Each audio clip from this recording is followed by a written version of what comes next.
Both husbands and wives should take responsibility for their role in marriage. Below are 6 women-specific mistakes that can completely ruin a marriage.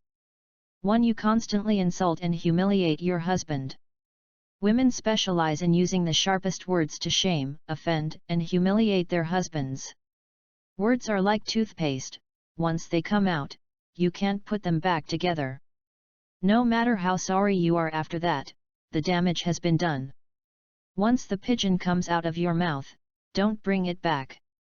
All the excuses in the world will not be able to erase the shame, insult, and humiliation caused to your husband by the words spoken recklessly, angry or not, only when it is just the two of you or, even worse, in front of a group of friends or children.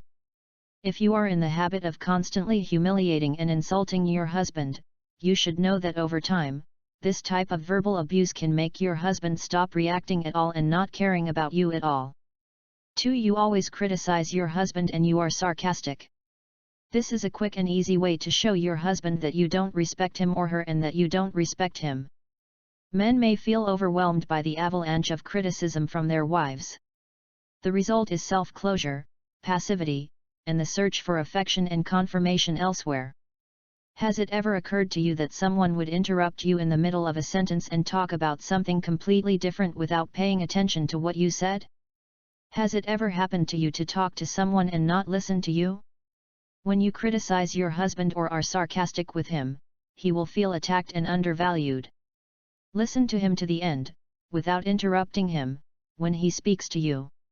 If you want to ask him questions, wait until he finishes what he has to say.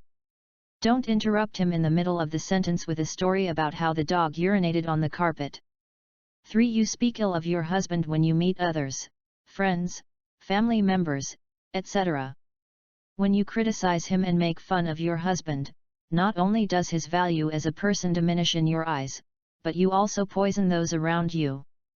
You force them to choose one camp or another, and of course the camp they choose is yours, because they want to continue to be loyal to you, whether you're right or not. Your friends and family do not live in your home. They don't see what happens every day. They don't see the good things your husband is doing. The only vision they have of your husband is the one you present to them. If you constantly scold him and make fun of him, then they will see him as a bad partner for you. If you speak ill of your husband, they will never see your husband again.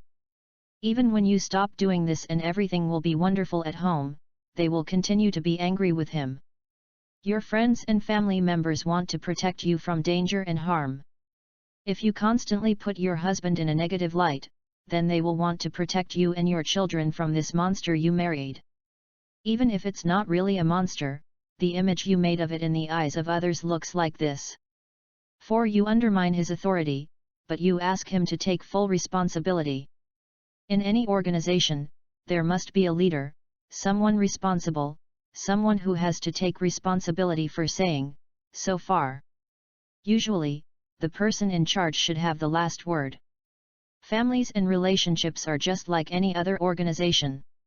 There has to be someone responsible, someone who takes full responsibility when things don't go right, someone who can come to solve any kind of thing, someone who represents the family in relationships with third parties, the spokesperson of the family. Of course, here I am not referring to dictatorship, but to decisions taken through consultation between spouses. But, in the end, someone has to announce the decision taken in front of the other family members or check the budget allocated to each family member, etc. Obviously, you too, as a wife, can take on this role, if you are willing to be fully responsible when the dice are rolled and decisions are made. The first thing you should think about is what others will say if you take on this role and not your husband. It is easy to be critical of the person in charge and it is easy to think that you can do a better job. The hard part comes only when it's time to take responsibility. Instead of making decisions without considering your husband's contribution and then blaming him when things go wrong, you'd better try working with him. You can decide together how things should be done and you can give them the final say when decisions need to be made. 5. You choose the wrong person. Again. Repeat the pattern over and over again. You meet a man, you like him, you start dating. Then you start noticing the tiny flaws, the cracks in his armor. There are times when he screams at you. It's okay, you say to yourself, so did my father. He drinks and becomes violent. Behaving badly with your children. It's okay, you tell yourself, I'll change it after we get married. Stop here. There is no change. The man you met will be the same person even after you marry him. Is he nice now?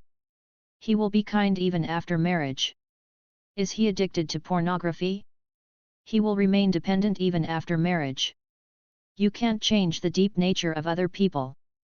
Your love cannot change the character of the other. That's only in the movies. You can't change the other person if you tease him or complain. If your pre-marriage relationship isn't one of the best, then don't think that marriage will solve anything. He will not magically become more responsible, trustworthy, or loving after you marry him. So if you want a good husband, find a good man and marry him. 6. You value work/career more than marriage. You can easily fall into the trap of spending too much time at work and not at home. This neglect can have a negative impact on marriage. Even if it is difficult to find the right balance between work and family life, your marriage should not be neglected. Your husband wants to spend time with you. Depriving him of this time with you to focus more on your work can lead to tensions and resentments in your relationship. He wanted to marry you and spend more time with you. He loves you and wants to be with you for as long as possible. If you don't spend time with your husband every day and you start seeing each other less and less because of the responsibilities you have at work, your relationship will cool down very quickly. Many women fall into this trap because they want to focus on developing their careers. It can be hard to make time for your husband when you have a job with many responsibilities, but you need to think seriously about what you can do to maintain your marriage and how you can make up for the long time you spend away from it. You will need to find a way to make it work. And you don't want this time of his to be occupied by another person who could quickly notice and speculate on the loneliness in which your husband finds himself.